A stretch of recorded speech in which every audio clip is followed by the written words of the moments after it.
So there's an American Association of Retired People video online in which they ask millennials between the ages of 19 and 35, what age do you consider to be old? Have you seen it? And the most common answer is, the 40s, maybe 50. Then they ask these millennials, well, these old people, how would they send a text message? And here's what they do.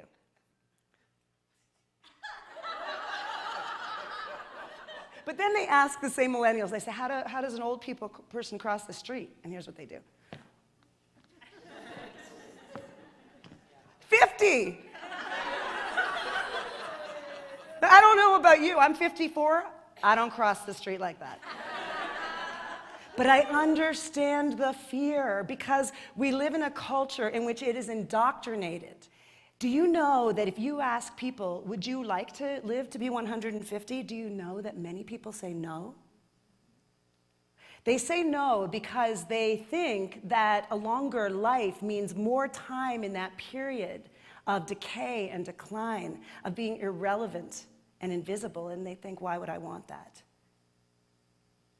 But the reality is that research shows that as scientists learn how to reverse aging and make improvements in our health span, that illness actually shows up closer to the end of life, closer to death. And so what we are facing, what we are being gifted with by science, is a much longer period of midlife.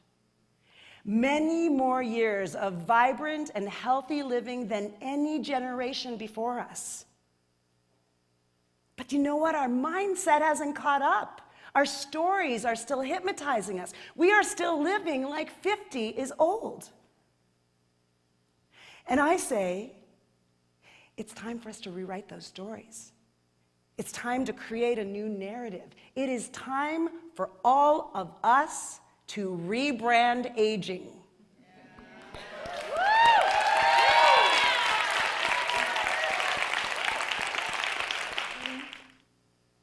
There's no escaping pain and loss. We are going to grieve. We're going to grieve our youth. We're going to grieve our changing bodies, our loved ones getting sick and dying, our partners changing their minds, our kids growing up and leaving. We are all going to grieve. But what showed up for me with that grief was a level of support and connection and love in the form of my community and my family and my friends. They showed up and they created a foundation of safety and love and support for me that allowed me to see the possibility of the next stage, the next recreation. They reflected my future self to me, back to me, before I really knew for sure what it looked like. They got me here.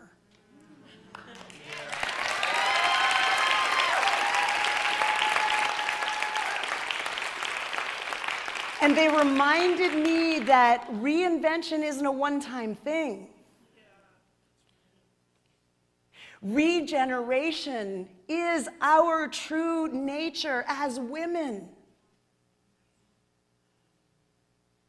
We are like perennials, not like annuals, which bloom and then they die at the end of the season. No, our roots, our bulbs are firmly planted in the soil so that every year they get stronger and more powerful, and they propagate that strength and that power.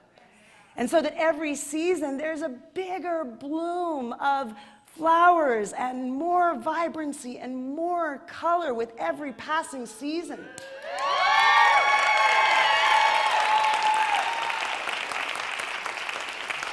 And guess what? Perennials don't bloom alone. What if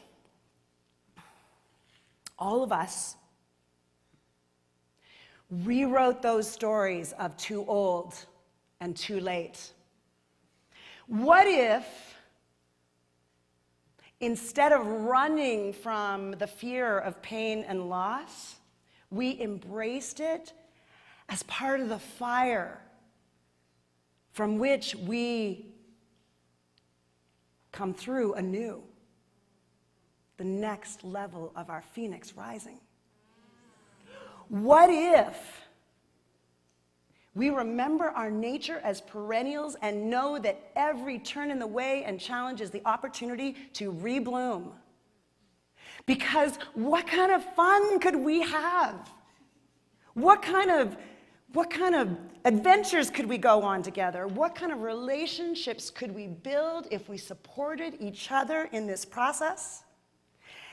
And what kind of changes could we bring to the world when we remember that the true nature of aging is an opportunity to constantly be reinventing and re-engineering and reimagining the self?